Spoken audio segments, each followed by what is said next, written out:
It is Wednesday, January 14th, 2024. No, 17th. God, I can't get anything right.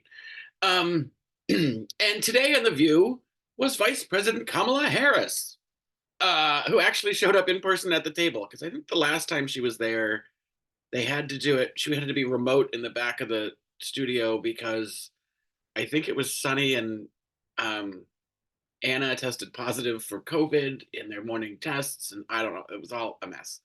Um, but I have email. Um, Today, uh, for the arrival of Vice President Harris, we got Anna Navarro at the table. I love how she just pops in whenever she wants to. She's a good guest. I'm going to come today. And Sunny with a big blowout, no curls, very lawyerly long straight hair. Oh Lord! And of course, Amy Lissa Fairfarlow Griffin wore red. I get it. Like we get it. Get it. Um, they started the show talking about the Haley and DeSantis talking about fumbling over themselves about racism, um, which is just it's ridiculous. And you know, we're gonna get to a point pretty quickly where it's going to be obvious whether or not either one of them are viable at all as a potential candidate, and um, it's going to feel real silly the amount of time we spent talking about the two of them.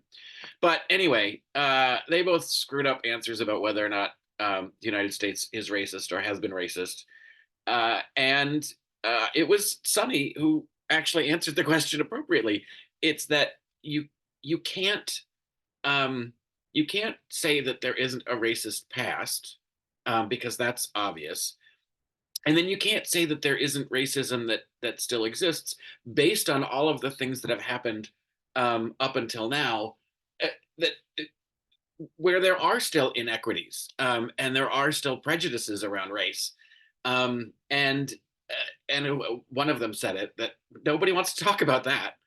And I think Kamala Harris was 100% correct in sort of scolding Anna Navarro for actually asking the question: is the United States racist or has it been? And that it's not an answer that you can give in one sentence.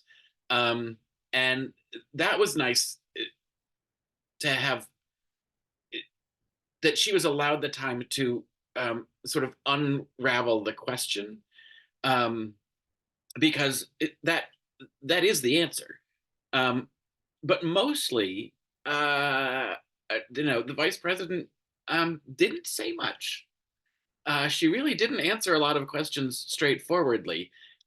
She did a lot of things that you see on a debate stage where she was asked a question and then just sort of framed her answer around however she wanted about around whatever she wanted to say.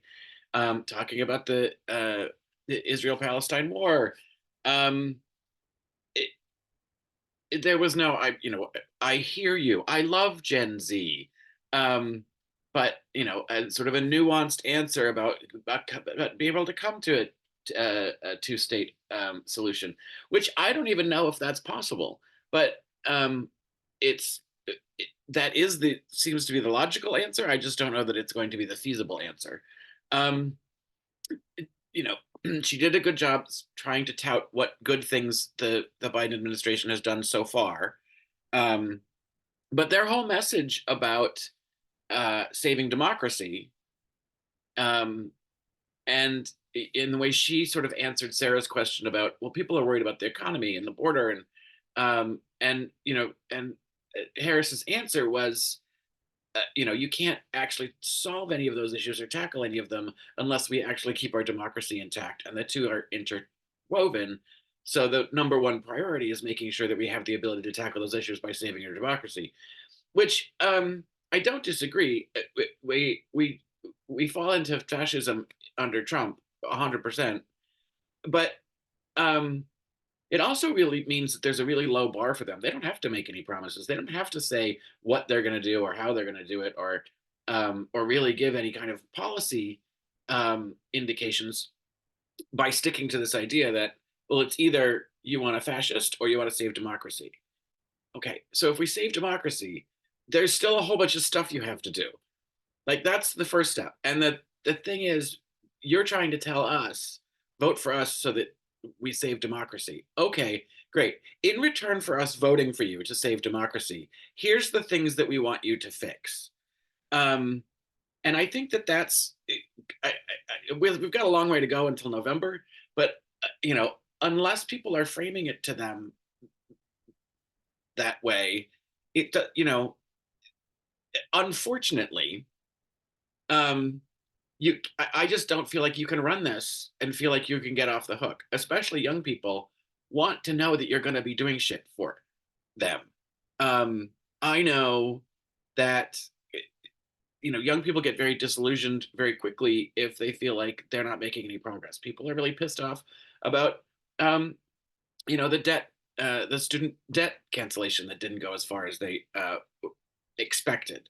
And I get it. There's a lot of balance between expectation and reality, and people sort of have to learn how to do that. But you can't promise the world, right? If you just tell people what we can do and what we can't do, and the biggest message, which she kind of threw under the rug there, is that we need a Congress that's going to help.